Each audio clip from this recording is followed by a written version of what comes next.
For my project for the Freeman Internship Scholarship, I decided to go teach in rural schools outside of Shanghai for the organization Stepping Stones China.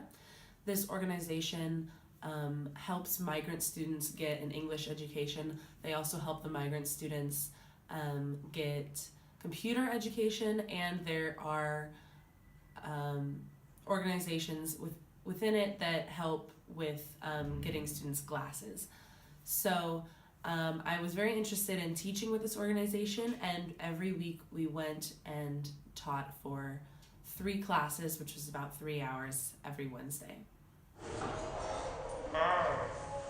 So for this project, I focused on a deaf little girl in my 3rd grade class, of which my classmate George Moran is the main teacher. And we had been very concerned because she never participated, and so we asked the teacher why, and she said that the child basically was not to be expected anything of because she was deaf. And that got me very interested in how disabled children are treated in China, and especially in the poorer school system. Well, let's try.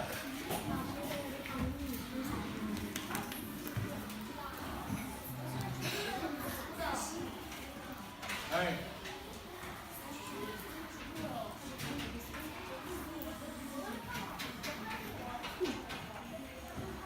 Five.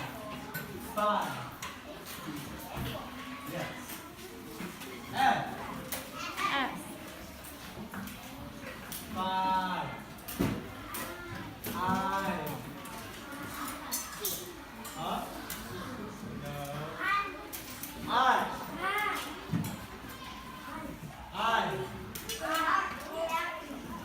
Five.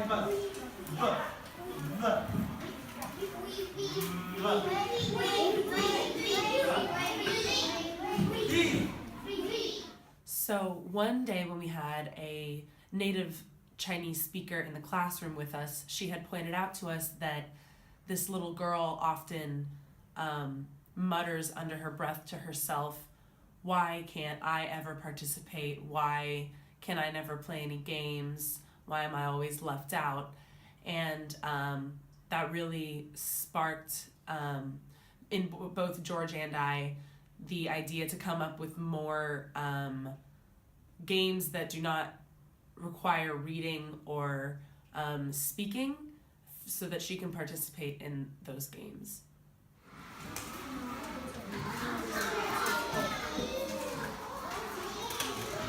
All right, anyone else? This side. So for the day when we were teaching body parts, George had set up a game of hokey pokey. And this was very exciting because it was one of the first times we've seen her participate in a class activity. She did not get up out of her seat. She was too shy to do that, but her friends nearby were very encouraging of her to dance, and she was kind of clapping along and dancing along and, putting something in and taking something out. So that was really, really exciting. And it was the first time that I've seen her really, really happy and participating, and it felt very, very good to be able to teach her something.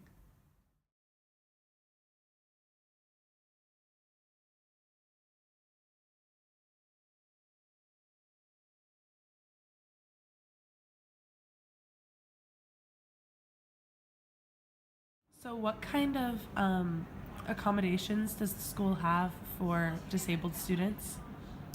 So basically, the teacher said that the school can't really provide anything special for the disabled students, especially for this student is deaf. So,